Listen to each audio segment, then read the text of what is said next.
Hey folks, just to let you know, as it is a recent game, this video will contain some spoilers for Paper Mario the Origami King.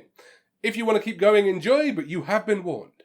Howdy folks, I am your Princess Ayana, and today we are going to take a look at Paper Mario the Origami King. But I have to do an aside first. See, I had a really intelligent intro worked out to this video.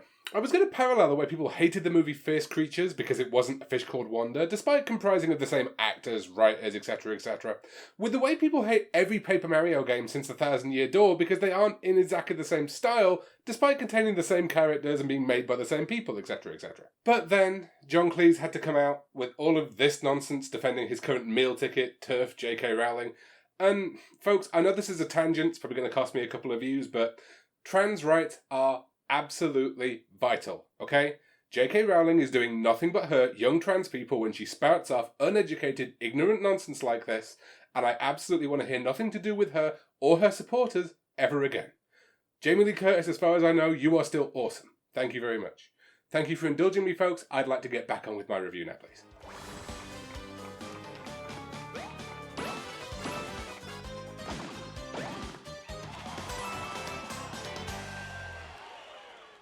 So folks, it is fess up time. I have not figured out how to review RPGs. I'm always terrified that I'm going to review the thing as a whole and I'm going to have missed some really minor but crucial aspect that everyone but me found much more fun. Plus, given their length, there's something where the start of the game and the end of the game would have entirely different reviews in some cases, probably in this one as well. So I'm going to expand on something I did what feels like a million years ago now when I reviewed Final Fantasy VII Remake. We are going to take a look at Paper Mario the Origami King in terms of 5 things I loved and 5 things I didn't. Let's check it out. The 5th thing I love the most about Paper Mario is the confetti. There's just something so bloody fabulous about having a dedicated confetti button in a game. Look at this. Whoosh!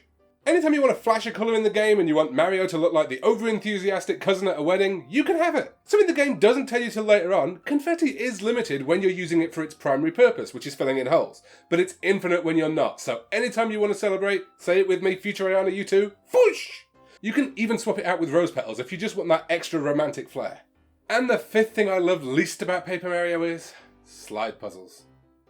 Okay, so these are appearing way down on my worst list here, not because I don't loathe these things with a fiery passion, I do, but because they're only in one dungeon and they're both only 9 squares, though there are 2 of them. Still, does anyone find these things fun? It's not that I can't do them, I can see the solution, I just can't be bothered applying it. Still, they're not on the motion controls, so that's something. No more of these though, Nintendo, we've all moved on. The 4th thing I love the most about Paper Mario is the boss fights. First off, I'll admit, you're going to be disappointed if you come into this expecting a regular RPG-style boss fight. We're going to talk about that more in a second, actually. But once you accept these for what they are, a giant puzzle with multiple phases and ever-changing methods of getting to and dealing damage to the boss, they're wonderful. I even died in them a couple of times, not because I didn't have healing items, but because I screwed up on a move and got caught napping on the block. These things hit like freight trains. They are the best part of the combat by far. Speaking of, the 4th thing I love least about Paper Mario is the combat. Okay, so this is a weird one. I actually like the basic level of combat. I think having to line up the enemies is a fun little puzzle every time and one that I'm not actually all that good at. I like the turn-based but still interactive moves. I even like being able to spend some coins and have the toads help me out. Where the combat fails for me though is everything else. The weapon items are no better than a standard attack, with the possible exception of the power block. The weapons themselves boil down to use the highest level one for the pattern that the enemies are in, because nothing has a health display and it's impossible to gauge under or overkill. There's no real development beyond the basic puzzle solving either. And honestly, with a couple of exceptions, there's no real reward for fighting any of the basic enemies either. I was skipping numerous fights towards where I stopped playing, and I dealt with the forced fights with no real issues.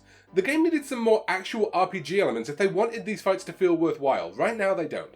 The 3rd thing I love most about Paper Mario is the music. This entry was almost about the game's presentation in general, but pretty though it all is, I just have such a soft spot for great music, and listen to how good this is.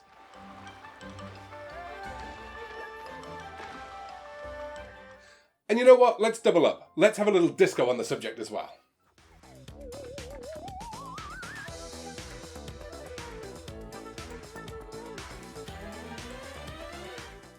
I swear, I should have been playing for this review at one point, but I started reading Twitter because I didn't want to leave the room I was in before the track finished. That's got to be a big plus for the music in anyone's book. And the 3rd thing I love least about Paper Mario is the accessory system. Okay, so you want to give me items to collect to give my character abilities instead of giving me stats. I'm down with that. Hell, World of Warcraft has had me doing that for over a decade at this point. Did anyone sit down and ask themselves though if this system was actually any fun? There are 3 main accessories. One gives you a flat health increase, one a defense boost, and one more time to do puzzles. Then you get upgraded versions of each and you get another few random items. One is a discount on stores, the other changes confetti to rose petals as I mentioned. But that's when the game starts doing some weird stuff. Why can't I get the discount from the store and have the rose petals equipped at the same time, Nintendo? Why do I have to go menuing to have both of those things happen at separate times? It's busy work of the worst sort, and again, the system just isn't fun. The second best thing about Paper Mario is Bobby the Ba-Bomb. So for those of you that don't know me, I cry at the drop of a hat. Future Ayana, you know me best, given that you in fact are me. How many times have I cried at a movie or video game in the last month? Sounds about right. Thank you, Princess. That said, I did not expect to cry at a Paper Mario game of all things, but this actually really got to me. This is Bobby, a Ba-Bomb with amnesia who is having an existential crisis of sorts. For the time he travels with you, he is charming but naive, and while I don't want to give away any spoilers to the end of his story, but he's a Ba-Bomb. The story was only going in one direction anyway. When it gets there though, man is it a gut punch. He is a fantastic character whose arc is totally out of left field for such a fun but ultimately silly game otherwise. The end of his story as an individual moment is probably one of the highlights of the game and honestly interchangeable with number 1 on this list. And the second thing I love the least about Paper Mario is the Toads. Not gonna lie, I feel like such a git for putting this on here, and this high up, but I just couldn't by the end of the game. Toads are hidden in every single nook and cranny of the game, which starts off totally awesome, but there really needs to be, I'd say, about 30% less of them. Usually you rescue them by giving them a flatten out with your hammer, and they'll say something which is usually definitely quite amusing. It's fine for the first 2 or 3 areas, but there are times these little suckers are hidden 2 or 3 deep. It's exhausting, and it's actually one of the game's main activities, which honestly just isn't all that great. Oh, and before you think about trying it, they can't be skipped. Guess what contains the majority of the health upgrades in-game? Yeah, I'm beginning to see why Bowser doesn't care for these guys. And the thing I love the most about Paper Mario is the humour and writing. Man, is this a well-written game. So I already mentioned Bobby, and yeah, even the Toad's one-liners can keep you sane for collecting most of them. But there really isn't a line that falls flat in the entire game. From the Toad who decides he's the Luigi of Toads just because he's green, to Luigi himself, forever finding the wrong key while desperately searching for the one that leads into Peach's castle. We all know what he's after. Your companion Olivia is so sweet, but also so comically dumb, it's amazing. This car gives its output in Yoshi's instead of horsepower. Hell, there's even a Who Wants to Be a Millionaire parody, and it's all just extremely funny. Honestly, the writing is the thing that will keep you going in this game, which is good, because the number 1 thing I love least about Paper Mario is the padding. Okay, so I know I put one up front, but spoiler warning here because I'm just going to describe a single section of the game in detail.